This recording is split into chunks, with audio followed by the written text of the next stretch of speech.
شرعی معذوری کا حکم یہ ہے کہ وہ ہر فرض نماز کے وقت وضو کر لیا کرے اور پھر اس وضو سے اس ایک وقت میں جتنے چاہے فرائض اور نوافل ادا کر لے اور قرآن کریم کی تلاوت کرے۔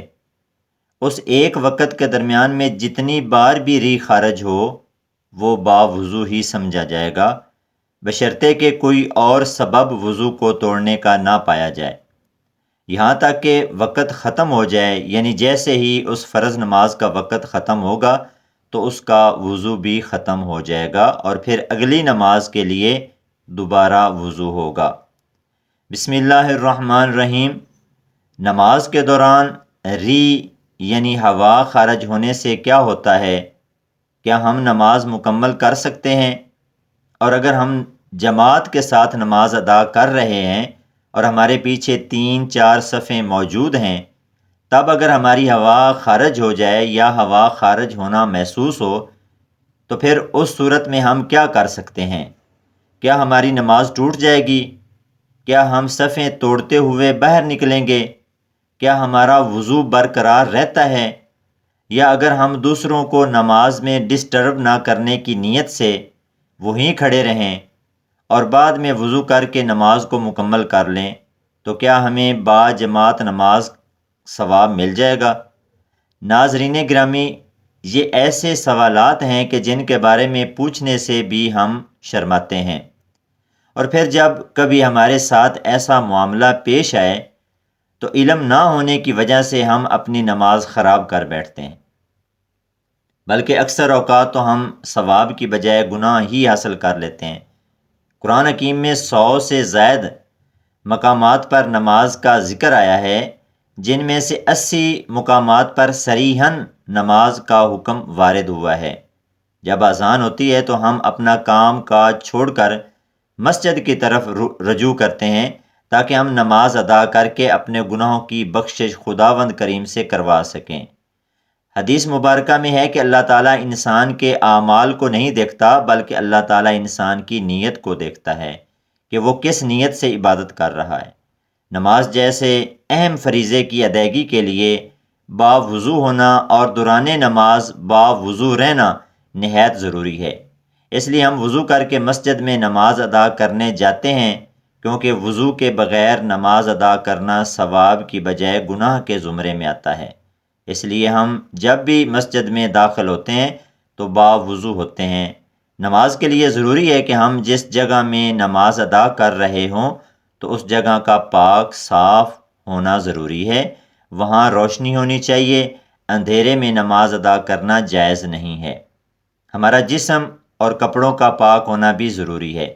نماز کو ادا کرتے ہوئے بھی ہمارا وضو برقرار ہونا ضروری ہے۔ اگر نماز کے دوران ہوا خارج ہو جائے یا جسم کے کسی حصے سے خون بہہ جائے تو ایسی صورت میں ہمارا کیا لایا عمل ہونا چاہیے؟ آئیے کچھ واقعات اور احادیث مبارکہ سے معلوم کرتے ہیں۔ ایک دفعہ چند لوگ مسجد میں نماز ادا کر رہے تھے کہ کسی ایک شخص کی ہوا خارج ہو گئی۔ جب ہوا خارج ہوئی تو اس کی بدبو سارے کمرے میں پھیل گئی۔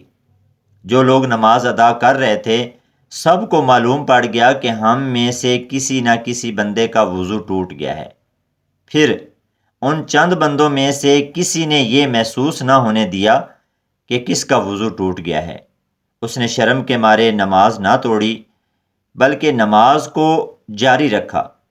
اس کا پردہ رکھنے کے لیے یہ چاہیے تھا کہ وہاں جو 2-4 لوگ نماز ادا کر رہے تھے وہ سارے وضو کر کے دوبارہ نماز ادا کرتے تاکہ اس بندے کو شرمندگی نہ ہوتی اور نماز کو پھر سے ادا کیا جاتا، پر نمازیوں نے ایسا نہ کیا۔ ہمارے دین اسلام میں بھی حکم ہے کہ کسی کے پردے کو ظاہر نہ کیا جائے جس سے اس کی دل آزاری ہو، لیکن یہاں سوال دل آزاری کا نہیں ہے، جیسا کہ حضرت علی بن ابی طالب رضی اللہ تعالی عنہ سے روایت ہے کہ حضور نبی اکرم صلی اللہ علیہ وآلہ وسلم نے فرمایا، جب تم میں سے کسی کی نماز کے اندر ہوا خارج ہو جائے تو چھوڑ کر چلا جائے اور وضو کر کے دوبارہ نماز پڑھے۔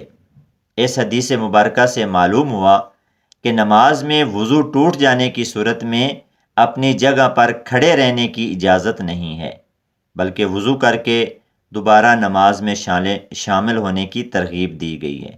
ایک اور روایت میں حضرت عائشہ صدیقہ رضی اللہ تعالی عنہا کا بیان ہے کہ حضور نبی کریم صلی اللہ علیہ وآلہ وسلم نے ارشاد فرمایا، جسے نماز میں نقصیر یا مزی آ جائے وہ لوٹ کر وضو کرے، اور جہاں نماز کو چھوڑا تھا وہیں سے شروع کر دے، لیکن اس درمیان میں کلام نہ کرے۔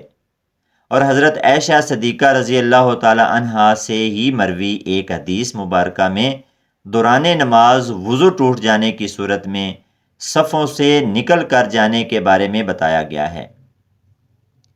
نبی اکرم صلی اللہ علیہ وآلہ وسلم نے ارشاد فرمایا، اگر کوئی نماز میں بے وضو ہو جائے تو وہ ناک پکڑ کر علیحدہ ہو جائے۔ حدیث سے واضح ہے کہ اگر کوئی مسلمان بھائی یا جماعت نماز ادا کر رہا ہے تو اس کی ہوا خارج ہو جائے، چاہے وہ پہلی صف میں کھڑا ہو یا دوسری صف میں، اس کو چاہیے کہ نمازیوں سے الگ ہو جائے تاکہ اس کی بدبو سے دوسرے نمازی تنگ نہ ہوں۔ وہ دوبارہ وضو کر کے جماعت میں شامل ہو جائے، اور اگر کوئی رکعت رہ جائے تو اسے بعد میں مکمل کر لے۔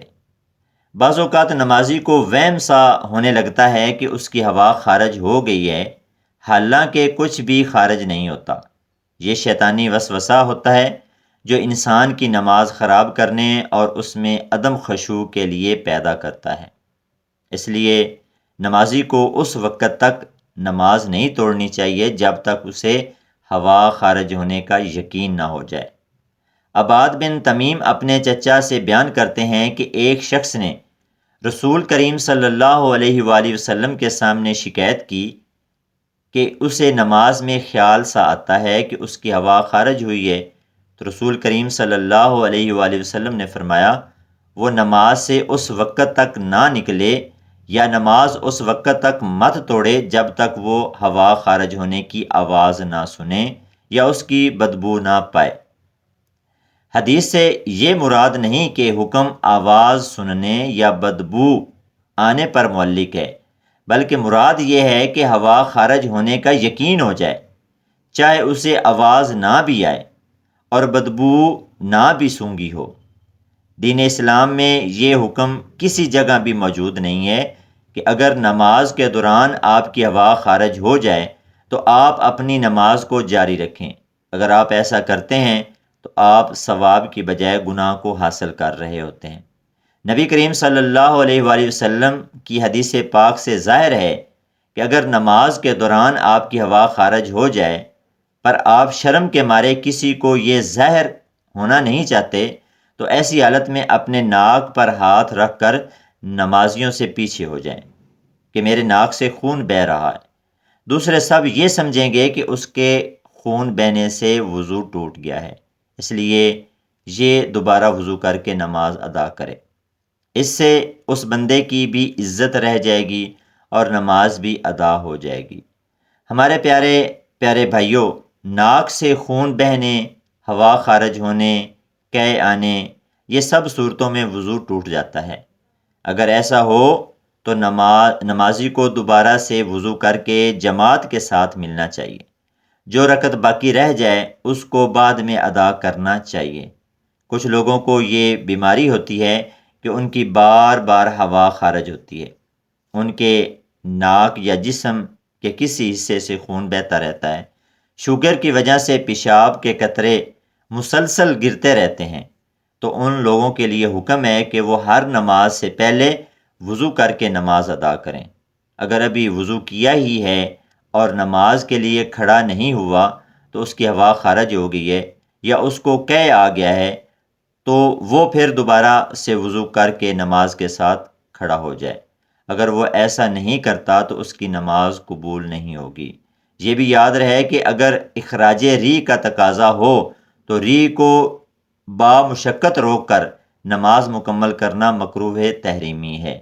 البتہ اگر نماز قضا ہو رہی ہو تو نماز قضا کرنے کی بجائے ریح کو قابو کر کے نماز مکمل کرنا بہتر ہے۔ اللہ کریم سے دعا ہے کہ وہ ہمیں 5 وقت نماز باجماعت اہتمام کے ساتھ باوضو ادا کرنے کی توفیق عطا فرمائے۔ آمین۔